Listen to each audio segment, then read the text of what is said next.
자, 오늘 제목을 한번 같이 따라해 볼까요? 우리는 교회입니다.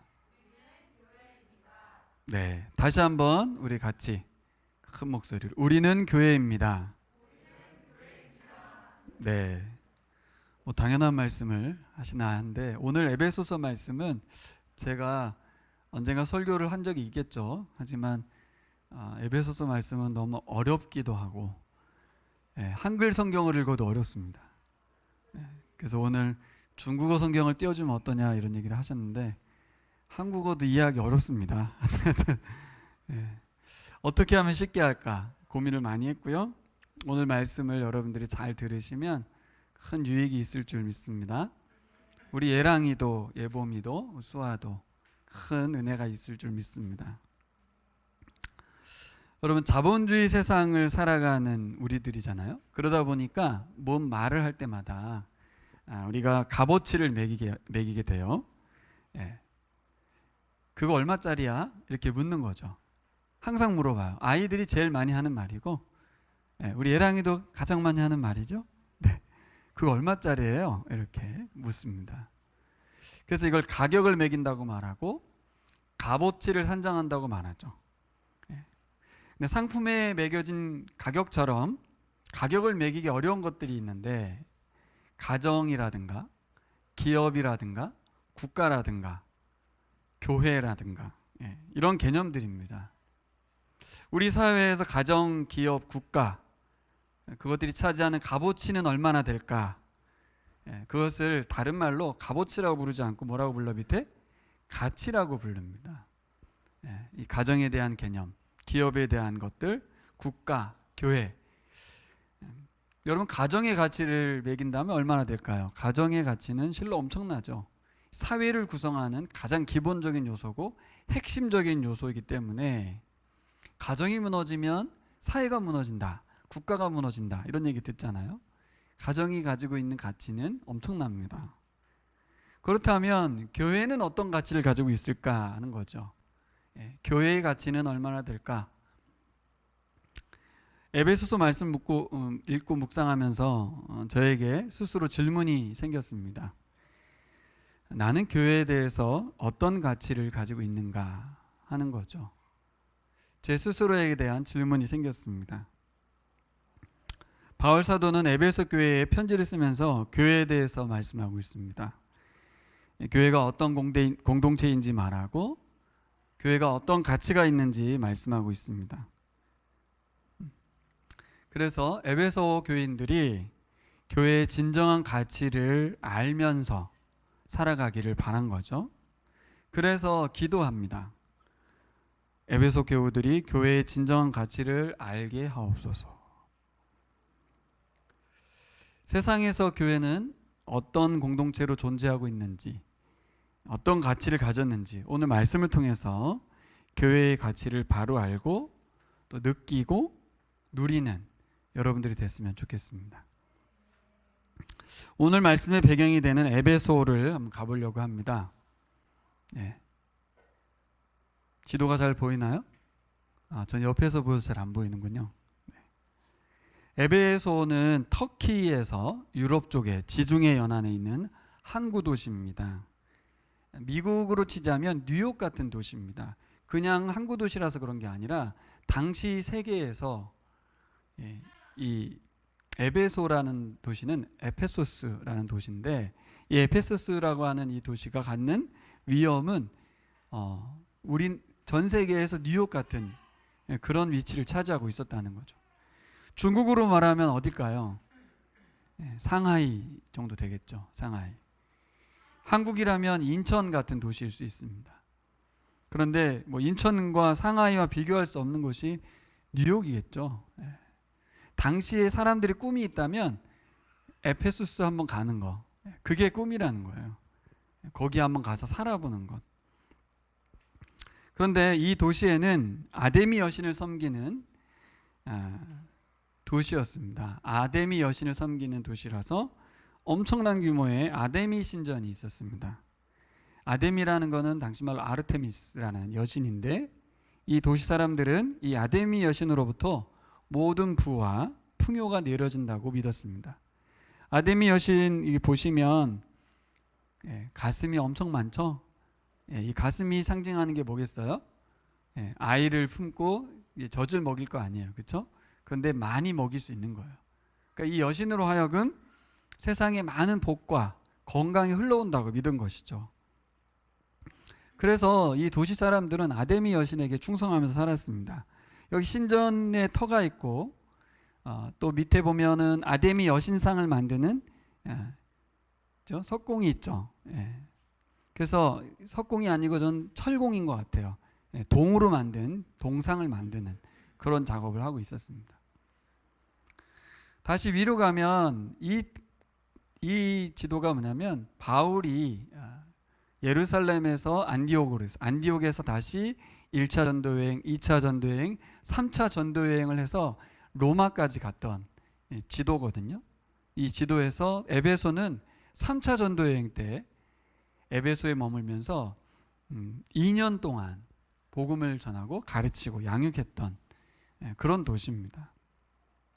여기에서 복음을 전하다가 무슨 일이 생겼냐면 아까 여기 봤던 이 신상을 만드는 사람 데메드리오라고 하는 사람이 폭동을 일으켰어요.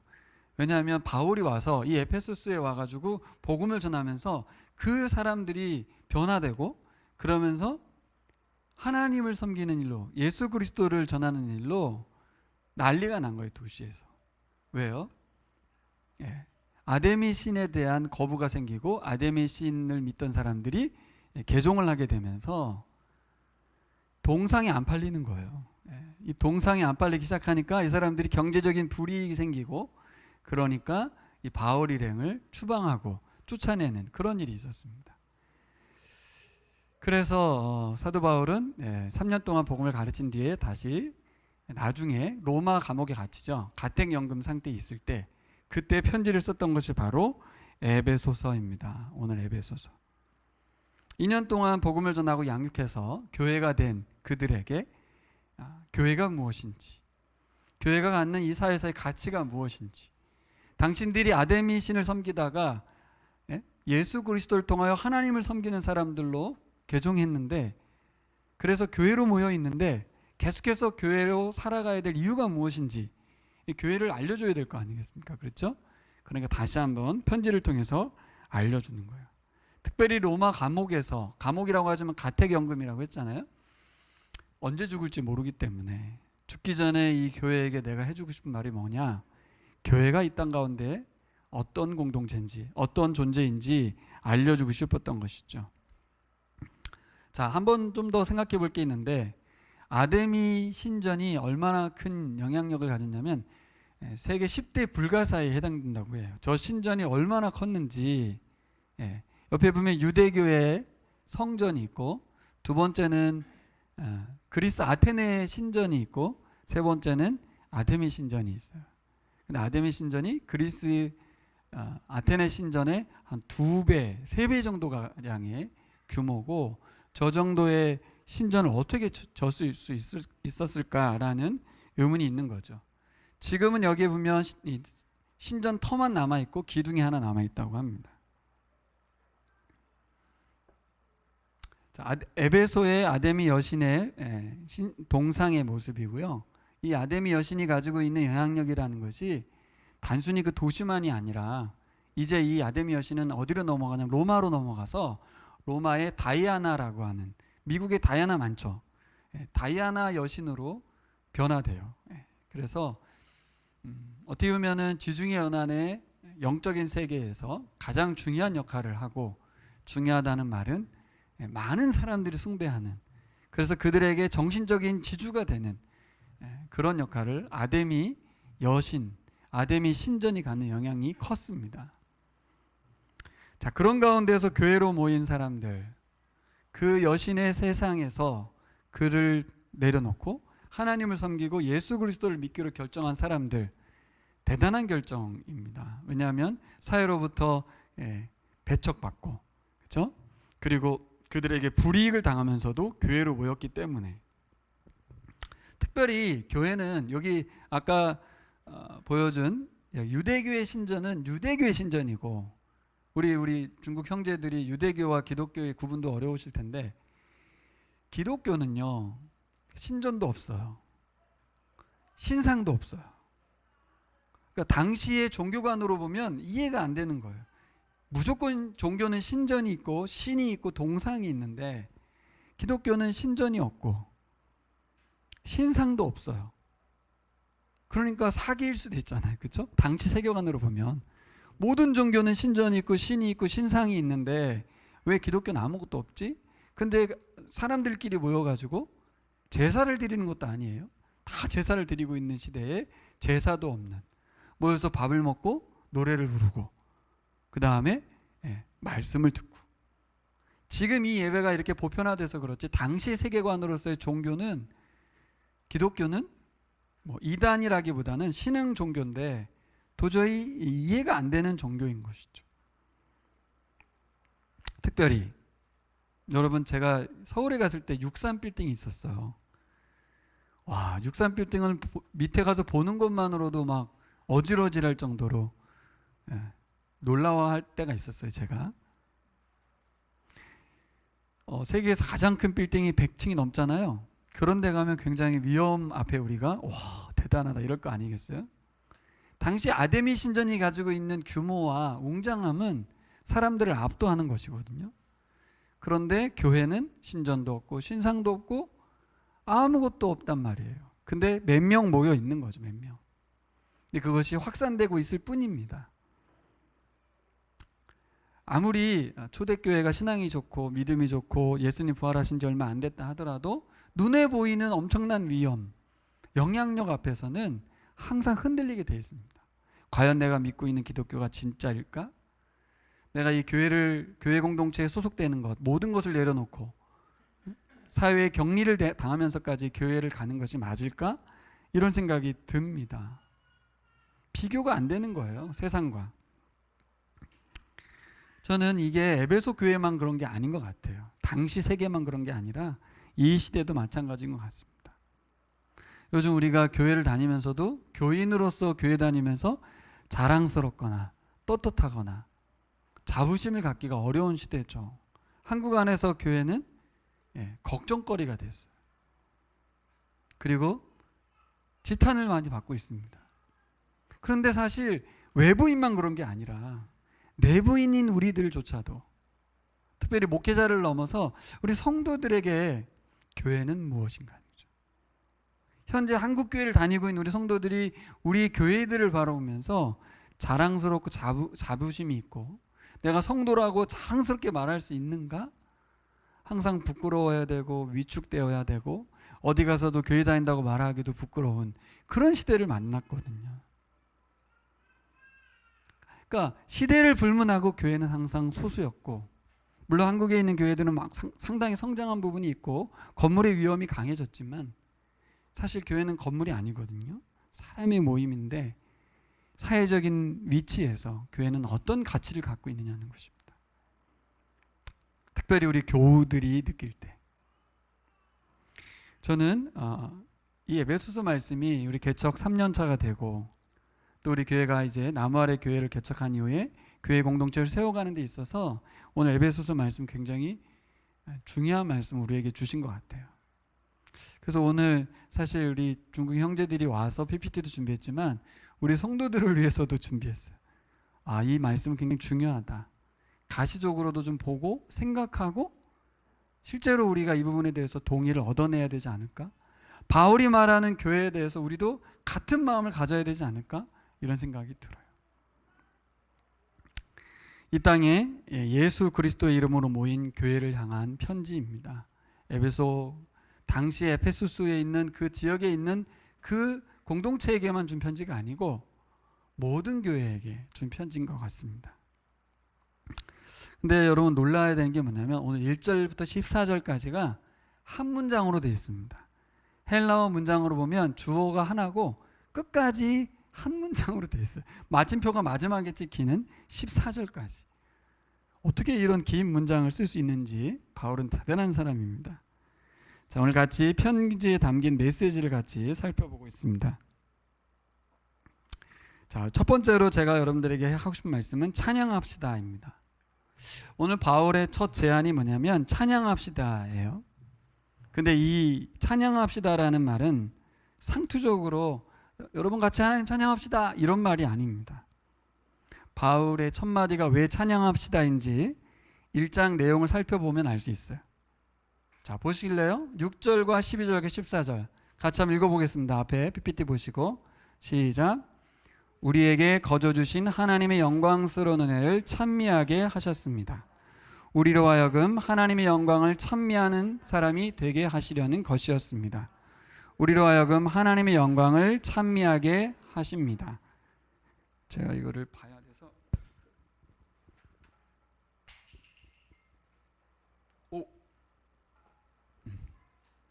자,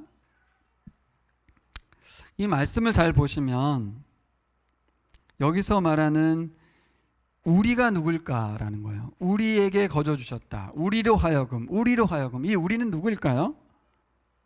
우리는 바로 누구일까요? 네. 바울 일행을 말하는 걸까요? 네. 우리는 교회를 말하는 것입니다. 다시 거꾸로 가서 교회에게 거저 주신 하나님의 영광스러운 은혜를 찬미하게 하셨습니다. 이렇게 바꿔서 읽으면 편해지죠. 교회로 하여금 하나님의 영광을 찬미하는 사람이 되게 하려는 것입니다. 교회로 하여금 하나님의 영광을 찬미하게 하십니다. 자, 그러고 보면 교회에 그럼 우리는 건물을 떠올리잖아요. 그냥 일상적으로 한국에 있는 교회는 그렇습니다. 하지만 중국이나 북한만 가도 교회는 건물이라기보다는 사람들의 모임이에요. 오히려 핍박받고 있는 신앙 공동체의 자리에 가면 거기는 건물보다는 진정한 교회는 사람들이에요. 결국 우리는 교회는 하나님의 거저 주신 영광을 그 은혜를 찬미하는 공동체다 이런 말을 하는 겁니다. 다른 말로 하면 교회를 세우신 이유가 뭐냐? 하나님을 찬양하라고 세웠다라는 거예요. 그래서 오늘 1절을 뭐라고 돼? 3절이죠. 3절 우리 주 예수 그리스도의 아버지이신 하나님을 찬양합시다 이렇게 시작을 합니다. 하나님을 찬양합시다. 왜 이렇게 말하는 거예요? 자, 우리 찬양합시다 라는 그런 말을 한 게 아니라는 거예요. 어떤 의미예요? 교회가 존재하는 이유가 하나님을 찬양하는 것이니 우리 교회의 존재 목적대로 하나님 찬양하자라고 제안하는 것이죠. 자, 그러면 두 번째로 여러분 살펴볼 게 뭐냐면 찬양하자는 말.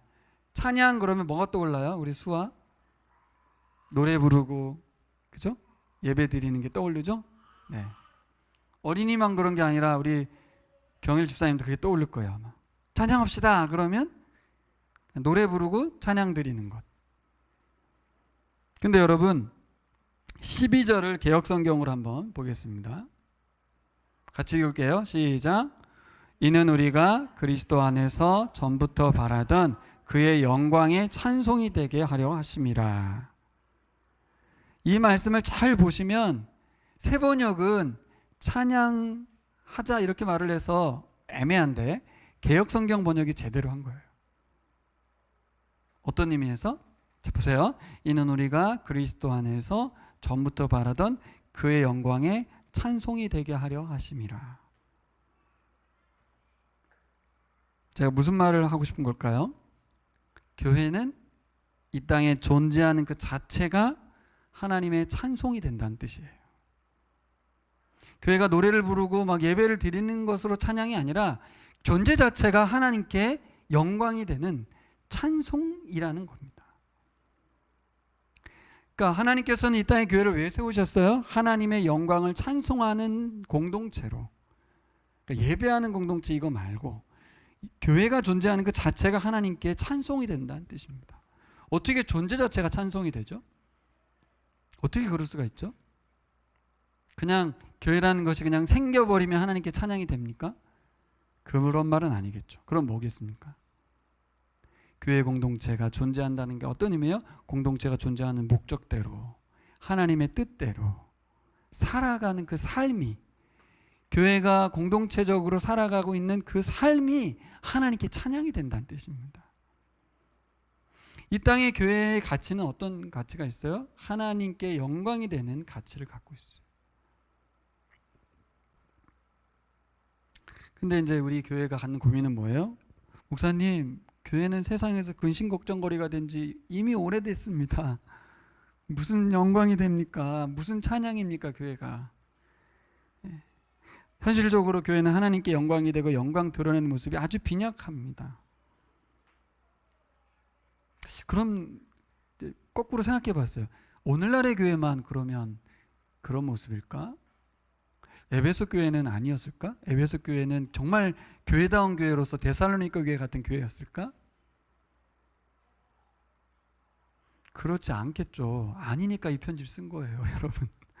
아니었으면 데살로니가 교회처럼 편지를 썼겠죠.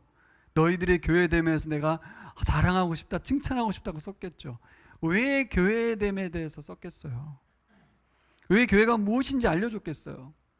아데미 신전의 휘하에 있는 아데미 신상의 세계 속에 살고 있는 이 사람들이 교회로 모였어요. 그 사람들이 뭐 하겠어요? 여전히 아데미 신상을 섬기던 그 세계관을 갖고 교회에서 살아가는 거예요. 이 시대하고 다를 바가 없죠. 이 시대는 어때요? 아데미 신전이 엄청나게 크다면 이 시대의 신상, 이 시대의 세계관은 누가 잡고 있어요? 우리 진자매가 말해보세요. 이 시대의 아데미 신상은 뭡니까? 돈이죠, 돈. 역시. 네, 맞습니다. 예, 똑똑한 게 아니라 다 아는 얘기를 이제 했어요. 그렇습니다. 이 시대에 엄청난 규모, 우리를 압도하고 있는 하나님을 믿는다고 하지만 여전히 우리 세계관을 지배하는 것은 돈신입니다. 돈신. 돈이 최고입니다. 돈 앞에 누구도 굴복하지 않는 사람이 없습니다. 돈이 우리를 행복하게 합니다. 돈으로부터 모든 것이 공급되고 있다고 믿습니다. 그게 자본주의거든요. 에베소 교회나 한국에 있는 교회나 전 세계 어느 교회든 간에 아데미 신상이 있고 신전이 있는 그 세계 속에서든 아니면 지금은 신전도 없고 신상도 없다 하더라도 돈신에 의해서 좌지우지되는 사람들이 모인 곳이 어디예요? 교회입니다. 교회. 똑같아요. 제가 보기에는 에베소 교회도 비슷했을 것 같습니다. 초기 교회라서 미화되는 거죠. 초기 교회는 예수님 잘 믿었을 것이다. 신앙 공동체였을 거다. 이렇게 말하지만 다 똑같은 사람입니다. 사람들이 다르지 않습니다. 중국의 교회도 비슷하죠? 진자매 비슷하죠? 네, 사람은 다 똑같아요. 하나님을 배반하고 자기가 왕이 되었기 때문에 비슷합니다. 근데 이제 문제는 이거예요. 근데 바울이 도대체 이 상황을 모르지 않는데 왜 교회를 향하여 하나님의 찬송이 된다고 말했냐는 거예요. 사실 하나님 찬송의 모습은 잃어버린 채 세상의 걱정거리가 되었고 가치를 다 잃어버리고 하나님의 영광을 먹칠하고 있는데 왜 하나님 찬송이 된다고 여기서 말하고 있을까요? 왜 그렇죠? 교회 공동체 멤버들이 교회가 어떤 곳인지를 알지 못해서 그렇다는 거예요. 자꾸 교회를 어떻게 이해해요? 개모임으로, 사교 모임으로, 봉사단체로, 예? 그리고 종교 집단으로 교인들도 그렇게 인식하는 거예요. 그러니까 바울이 뭐예요? 아니라는 거예요. 교회는 개모임 아니고 봉사단체 아니고 종교단체 아니라는 겁니다. 뭐 종교인데 종교단체가 아니라고 합니까? 그러니까 세상에서는 종교단체지만 하나의 나라 관점에서 바울이 하고 싶은 말이 뭐예요? 교회는 하나님의 영광이 찬송이 되는 공동체라는 것입니다. 어떻게 그게 가능하죠? 어떻게 그런 논리를 폈을까요? 제가 이걸 보고 너무 깜짝 놀랐습니다. 한번 읽어볼까요? 같이 시작. 그리스도 안에서. 어떻게 가능해요? 그리스도 안에서 그게 이루어졌다는 거예요. 감이 잘 안 오실 거예요. 아마 그리스도 안에서 그러면. 바울이 자 보세요. 제가 이걸 보고 나서 진짜 깜짝 놀랐어요. 아무리 한글을 읽어도 이게 안 읽혀졌거든요. 근데 써놓고 보면 이렇게 썼어요. 바울이 한 문장이라고 했잖아요. 14절까지죠. 14절까지 한 문장 안에서 그리스도 안에서, 주 안에서, 사랑 안에서, 그 안에서라는 단어를 엄청나게 많이 사용하고 있습니다. 그러니까 말끝마다 사용하는 거예요. 주 안에서. 시간상 이 구절을 다 살펴보고 싶지만 그냥 이걸로 대체하는 거예요. 1절 예수 안에 있는 신실한 자들에게, 3절 그리스도 안에서, 4절 그리스도 안에서, 우리로 사랑 안에서. 이 사랑 안에서는 예수님을 말하는 거죠. 예수 그리스도로 말미암아. 6절 그가 사랑하시는 자 안에서. 7절 우리는 그리스도 안에서. 그리스도 안에서 그 안에서 이는 우리가 그리스도 안에서 그 안에서 주 안에서. 아니 이게 뭐 하자는 겁니까? 그냥 우리 예수님 안에 있어요 이렇게 한마디만 해도 될 것 같은데 왜 이렇게 많이 말했겠어요? 내용을 보면 예수 그리스도라고 하는 분을 통하여 우리가 창조되고 죄사함도 받고 구원도 받고 교회가 되었고 영원한 소망을 꿈꾸고 있다는 말을 계속 예수님 안에서라는 단어를 통해서 사용하고 있습니다. 자, 우리 교인들에게 이 말씀 꼭 전해드리고 싶어요. 우리는 하나님의 영광의 찬송입니다. 어떻게 해요? 내 삶이 이런데? 네? 우리 교회들의 모습이 이런데? 그게 아니고 예수 안에서 하나님의 찬송이 된다는 것이죠. 우리 교회는 누구일까요? 그리스도 안에 있는 사람들입니다. 야, 이거를 사도 바울이 에베소 교인들에게 알려주고 싶었던 거예요. 우리 오고 가는 모든 세대의 교인들에게 알려주고 싶었던 거예요. 당신들이 도운신을 여전히 믿고 있고 그것에 영향력 있는 나라에 살고 있지만 당신들은 그리스도 안에 들어와 있습니다. 교회는 그리스도 안에 있는 사람들입니다. 그래서 하나님의 영광의 찬송이 됩니다. 이거를 계속 말하는 거예요. 저도 이 말씀을 묵상하면서 참 감동이 됐어요. 우리는 우리의 형편과 우리의 죄성과 우리의 불성실함과 불신실함에 대해 항상 낭만하고 좌절하고 내가 교회인데 내가 뭐지? 이러고 있지만 바울은 그걸 보면 안 된다는 겁니다. 우리가 예수 안에 있는 사람들임을, 그리스도 예수 안에서 어떤 일이 벌어졌는지, 그리스도 예수께서 하신 일이 무엇인지를 보라는 것입니다. 할렐루야. 여러분, 저는 뭐가 또 감동이었냐면 바울이 이걸 어떻게 깨달았을까 싶은 거죠. 바울이 이걸 어떻게 깨달았을까? 왜요? 바울이 어떤 사람이었어요? 바울은 예수님 믿는 사람, 예수 믿는 사람 잡아 죽이던 사람이었거든요. 하나님의 영광 돌린다는 명목하에 예수 믿는 사람 다 잡아 죽이던 사람이에요. 그랬다가 예수님 만났죠? 회심했어요? 아무리 그렇다 해도 자기가 지은 죄가 너무 크잖아요. 하나님의 영광 돌린다는 이름으로 예수 믿는 사람 다 잡아 죽이던 사람이 어느 날 갑자기 예수 믿으세요, 예수 믿으세요 하고 다니면 얼마나 부끄러운 일입니까? 그냥 저기 어디 변방에 가서 그냥 집 짓고 그냥 살다 죽어야지. 왜 그러고 다니냐고. 이걸 알았기 때문에. 자신의 죄가 예수 그리스도를 통하여 완전히 깨끗해졌음을, 자신이 지었던 모든 죄가 죽을 죄를 졌지만 다 용서됐음을, 뭘로? 내가 이미 그리스도 안에 들어와 있기 때문에. 이 사실로 모든 게 끝나는 거예요. 예수님과 연합되었기 때문에 바울은 담대히 예수님을 전할 수 있었던 겁니다. 우리도 이걸 자꾸 확인해야 되는 거죠. 우리가 유혹이 자꾸 오잖아요. 그렇죠? 잘하려고 하고 잘못한 거에 대해서 자꾸 자책하고 하지만 어떻게 해요? 예수 그리스도 안에 있는 내가 죄사함 받았음을 기억해야 합니다. 같이 읽어볼까요? 시작.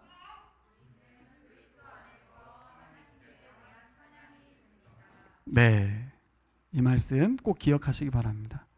그리스도 안에서 하나님께 대한 찬양이 됩니다. 그리스도 안에 있을 때 하나님께 찬양 드리는 존재로 살게 된다는 뜻이죠. 핵심은 그거예요. 항상 예수님 밖에 있고 교회 안에 들어와 있지만 여전히 아담의 신상과 신전에 눌려 있다면, 도운신에 사로잡혀 있다면 그는 찬양이 될 수는 없죠. 그러니까 빨리 어떻게 해야 돼요? 착해지려고 해야 돼요? 말씀을 순종하려고 해야 돼요? 예수 그리스도의 복음 앞에 다시 한번 겸손해져야 되는 거죠. 내가 교회가 된 것은 예수 그리스도 때문이다. 내가 하나님의 찬양으로 살 수 있는 것은 예수님 안에 있을 때만 가능하다. 사도 바울이 교회에게 진짜 하고 싶은 말이에요. 자, 7절 한번 읽어보겠습니다. 시작. 우리는 이 아들 안에서 하나님의 풍성한 은혜를 따라 그의 용서를 받게 되었습니다. 자, 이게 지금 바울이 깨달은 바잖아요.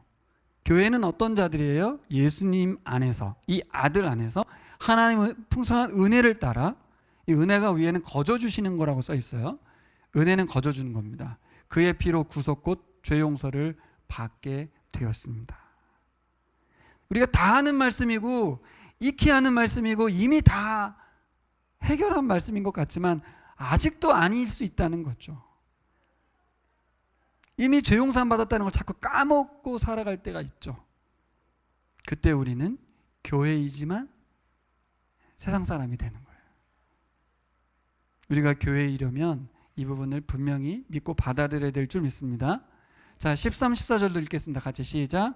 여러분도 그리스도 안에서 진리의 말씀 곧 여러분을 구원하는 복음을 듣고서 그리스도를 믿었으므로 약속하신 성령의 날인을 받았습니다.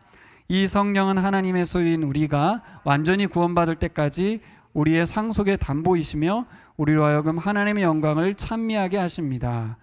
자, 이 말씀 되게 중요한 건데 여기 보세요. 이 여러분들은 누구를 말하냐면 에베소 교인들을 말해요. 에베소 교인들은 이방인입니다. 여기서 말하는 1차적인 우리는 유대인들이었어요. 여러분들은 이방인인데 그리스도 안에서 진리의 말씀, 여러분을 구원한 복음 듣고 그리스도를 믿어서 어떻게 됐대요? 성령의 날인을 받았대요. 뭐가 증거냐? 구원받은 증거는 성령님이 임했다는 거죠. 이 성령이 하나님의 소유인 우리는 하나님의 소유라죠. 완전히 구원받을 때까지 구원이 아직 완성되지 않았어요. 우리의 상속의 담보이시며 우리로 하여금 하나님의 영광을 찬미하게 하십니다. 여기 또 나오죠. 12절에 14절에.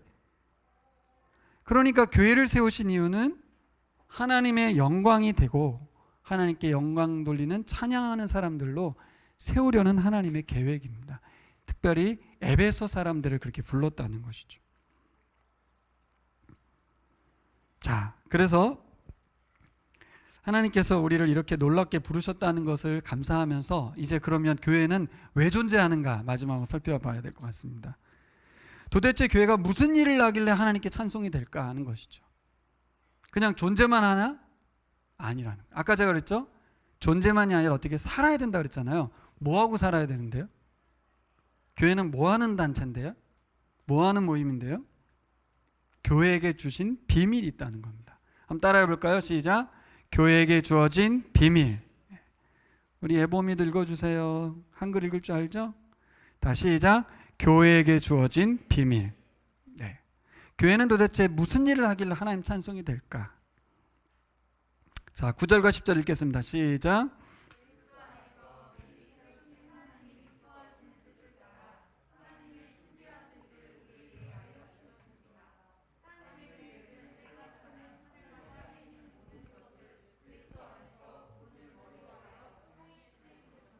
네.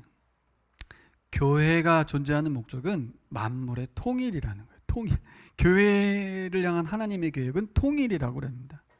통일하면 한국 사람들은 남북 통일을 먼저 떠올립니다. 네. 중국인들은 어떻게 떠올리는지 모르겠는데 통일 그러면 하여튼 남북 통일. 그리고 우리의 소원은 통일. 그 노래 엄청 불렀거든요. 요즘은 잘 안 부르지만. 네. 근데 우리 교회의 소원은 통일인데 남북 통일을 넘어서 만물의 통일이라는 것입니다. 자, 교회는 도대체 무슨 일을 하길래? 교회는 만물의 통일을 이루는 곳이라는 것입니다. 여러분, 통일이 계획이라면 지금 상태는 어떻다는 거예요? 분열되어 있고 분리되어 있고 흩어져 있다는 얘기입니다. 하나님께서 창조하신 상태로 그대로 있지 아니하고 다 분열되어 있다는 거예요. 성별과 인종과 종교와 민족으로 다 구분되어 있고 구별되어 있어요. 근데 언제 온전히 통일되는 날이 올 거라는 겁니다. 자, 22절 같이 읽겠습니다. 시작. 하나님께서는 만물을 그리스도의 발 아래 굴복시키시고 그분을 만물 위에 교회의 머리로 삼으셨습니다. 제가 아까 한국말도 어렵다 그랬잖아요. 이거를 해석할 수 있는 사람이 많지 않아요. 한국말 정말 어려워요. 그렇죠? 예, 이걸 중국어로 읽어도 어려울 거예요 아마. 이거 영어로 읽어도 어려워요. 이거를 도표로 그리면 이렇게 됩니다. 도표로 그리니까 쉬워지는 거예요. 예, 말로 하니까 어려웠어요. 교회가 어떤 곳인가? 교회가 무슨 교회가 통일을 합니까? 교회를 잘 이해해야죠. 아까 교회가 어떤 곳이라고 했어요? 그리스도 안에 있는 사람들이라고 그랬잖아요. 여기서는 어떤 표현으로 나와요? 하나님께서는 만물을 그리스도의 발 아래 굴복시키시고, 이 그리스도의 발 아래 굴복시키시고 그분을 만물 위에 교회의 머리로, 이 교회의 머리가 예수님이고 교회는 예수님의 몸이고 교회와 예수님은 하나고 교회는 만물 위에 서 있다는 것이죠. 교회는 그리스도의 몸이다. 이 교회는 그리스도의 몸이라고 하죠. 그리고 만물 안에서 만물을 충만케 하시는 분, 이분이 누구예요? 예수 그리스도. 그분의 충만합니다. 교회는 예수님으로 가득 차 있다, 뭐 그런 뜻이 됩니다. 아까는 예수님 안에 있다고 말했지만 바울은 에베소 교인들에게 교회는 그리스도의 충만이다. 근데 그리스도가 어떤 분인데요? 세상의 창조주고 다시 이 만물을 다시 통일시키실 분이시고 그분이 우리의 머리고 우리는 그분의 몸이고, 그러니까 교회와 예수님은 하나인 거죠. 자, 근데 여기서 되게 중요한 게 있어요. 근데 항상 뭐라고 하면 너희는 그러면 공동체만 말하는 게 아니라 한 사람 한 사람을 다 지칭하는 말도 됩니다. 그렇죠? 교회는 그러니까 또 단체로 인식되지만 너희는 그러면 한 사람 한 사람. 여기 현진 형제, 세호 형제, 진자매, 이렇게 한 사람 한 사람이 다 어떤 존재라는 거예요? 예수님을 머리로 한 교회라는 거예요. 우리가 예수님을 머리로 한 교회로서 우리는 어떤 존재예요? 앞으로 만물을 통일시키시는 예수 그리스도의 일에 우리가 동참해서 함께 그 일을 이루어가는 사람들이라는 것이죠. 그래서 교회의 가치를 매기려면 얼마나 매겨야 되겠어요? 온 세상을 통일시키는 일을 하는 사람이에요. 내가가 아니고 그리스도 안에 있는 내가, 그리스도 안에 있는 교회가, 그리스도를 머리로 둔 교회가 그 일을 한다는 것입니다. 자, 정리해 보겠습니다. 당시 세계는 아까 처음에 봤던 신상을 떠올리세요. 어떤 세상이에요? 아데미 신상이 세상을 다스리고 모든 복을 주고 있고 그의 풍성한 가슴을 통해서 모든 풍요가 흘러간다고 믿었던 세상 사람들, 그 사람들이 모여있는 교회에게 다른 이야기를 하는 것이죠. 아데미 신, 여신이 주는 것이 아니라 하나님께서 그 일을 이루시고 예수 그리스도를 통해서 여러분을 하여금 온 세상을 통일시키는 일을 하고 계십니다. 이렇게 말합니다. 그 일은 우리에게도 계속 연결되어 있어요. 너무 먼 이야기고 우리하고는 너무 가깝지 않은 이야기로 에베소서가 읽혔는데 이 말을 바울은 꼭 하고 싶었던 거예요. 당신들이 어떤 사람들인지 아냐? 당신들의 공동체가 어떤 공동체인지 아냐? 만물의 창조자이시고 구원자이시고 온 세상을 새롭게 창조하시는 예수님을 머리로 한 공동체고 예수님의 몸이고 여러분들은 만물 위에 서 있는 교회다, 이렇게 말합니다. 이걸 안다면 우리가 어떻게 살겠어요? 만물의 통일을 위해 헌신하겠죠. 나 개인의 유익을 위해서 살지 않을 것이고 교회가 여전히 돈신을 섬기는 사람들로 살지 않겠죠. 이 가치를 알아야 된다는 것입니다. 자, 4절 읽겠습니다. 시작.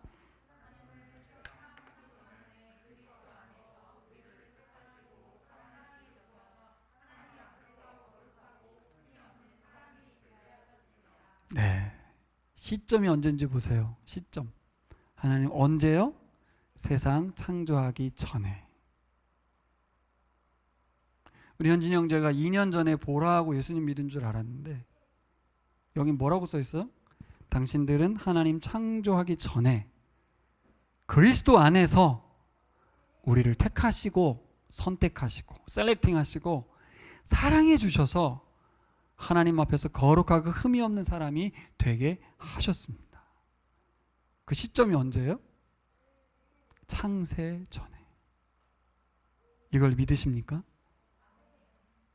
믿는다면 놀라운 것이죠. 아니 어떻게 나 같은 존재를 세상 창조 전부터 사랑하셨다까지 써 있지 않습니까? 여기 거룩하고 흠이 없다는 말은 무슨 말이에요? 재물을, 레위기에서 재물을 표현할 때 쓰는 단어입니다. 하나님께 재물 드릴 때 거룩하고 흠이 없는 재물을 드려야 되거든요. 이 말은 어떤 의미예요? 하나님께 거룩하고 흠이 없는, 하나님께 온전히 드릴 수 있는 상태로 우리를 창세전에 바꿔놓으셨다는 거예요. 핵심은 빨간 글씨죠. 그리스도 안에서. 이 예수 그리스도의 십자가의 죽으심과 부활을 통해서, 그리고 성령의 임재를 통해서 이 일을 이루셨다는 거예요. 그 일을 주관하신 분이 누구십니까? 하나님. 그래서 1절에 뭐라고 그래요? 우리의 주가 되시고 아버지가 되시는 하나님을 찬양합시다, 이렇게 말해요. 우리는 우리의 꿈이 대통령 그럴 필요가 없어요. 대통령은 대한민국 정도 통치하지만 우리는 만물을 통치하시는 예수 그리스도와 함께 세상을 다스리는 자들이라는 것입니다. 할렐루야. 네, 결론입니다. 저는 바울을 많이 묵상해 봤습니다. 바울이 자신의 과거 행적에 머물러서 의기소침한 채 죄책감에 머물지 않았다는 것이죠. 바울은 무슨 염치로 교회가 만물의 통치권을 넘겨받았다고 말할 수 있었을까? 그걸 말할 자격은 바울에게 있었을까? 있었다는 거예요. 뭐 때문에? 예수 안에서, 주 안에서, 그리스도 안에서, 그의 사랑 안에서 나는 교회라는 것입니다. 나는 예수님과 한 몸이고 나는 만물을 통치하신 예수 그리스도의 통치권을 넘겨받은 교회로서 온 세상을 다스리는 하나님 나라의, 이 땅에서의 지부인 교회라는 것입니다.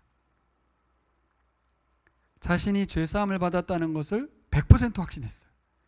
그리고 자신의 죄책이 필요 없고 오직 예수님과 함께 샬롬을 누리고 새로운 인생을 살아가도 된다는 것을 확신했어요. 그러니까 에베소 교인들한테 뭐라 그래요? 아데미 신 섬겼던 거, 그리고 죄 졌던 거 다 용서받았어. 아무 문제 없어. 이제 어떻게 살아라? 교회로 살아라는 것입니다.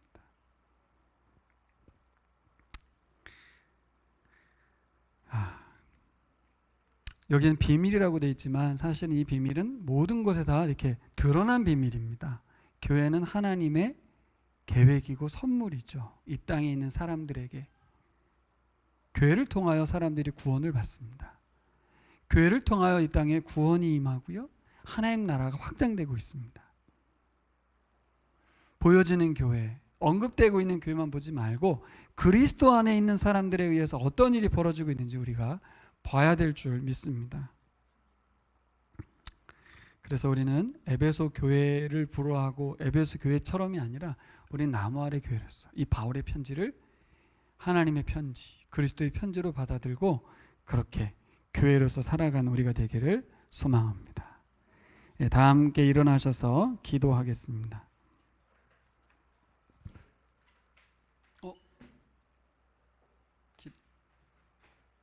기도.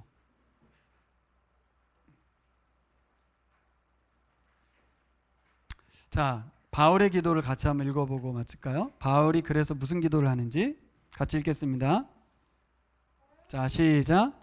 여러분을 두고 끊임없이 감사를 드리고 있으며 내 기도 중에 여러분을 기억합니다.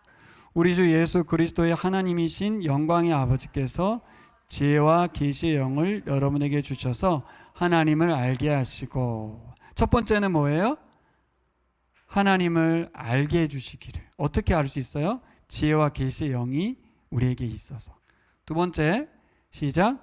여러분의 마음의 눈을 밝혀주셔서 하나님의 부르심에 속한 소망이 무엇이며. 두 번째는 뭐예요? 마음 눈을 밝혀서 하나님께서 우리를 택하시고 부르신 소망이 뭔지를 보게 해달라고. 다음, 성도들에게 베푸시는 하나님의 영광스러운 상속이 얼마나 풍성한지를 여러분이 알게 되기를 바랍니다. 이것은 아담이 신이 주는 풍성함이 아니라 하나님이 주시는 풍성함을, 그것이 얼마나 영광스러운 것인지, 성도들에게 부여된 그리스도와 한몸된 영광이 어떤 것인지 알게 되기를 바란다는 거예요. 마지막으로 또한 시작. 또한 믿는 사람들은 우리에게 강한 힘으로 활동하시는 하나님의 능력이 얼마나 엄청나게 큰지를 여러분이 알기 바랍니다. 엄청나다, 크다, 이게 다 무슨 말이에요? 그 신전과 신상을 대조해서 하는 말이에요. 엄청난 것, 그것들하고 비교가 안 될 만큼 더 엄청난 것이 하나님의 비밀이고 계획이라는 것입니다. 함께 기도하겠습니다. 자, 첫 번째로는 하나님의 찬송으로, 하나님의 찬양으로 우리를 교회로 불러주셔서 감사합니다. 두 번째는 예수님 그리스도 안에 있는 사람들임을 기억하고 살아가게 해주십시오. 세 번째, 예수님이 교회와 함께 만물의 통일을 위해서 일하고 계시는데 우리가 예수님의 말씀에 순종하는 교회로 살아가게 해주십시오.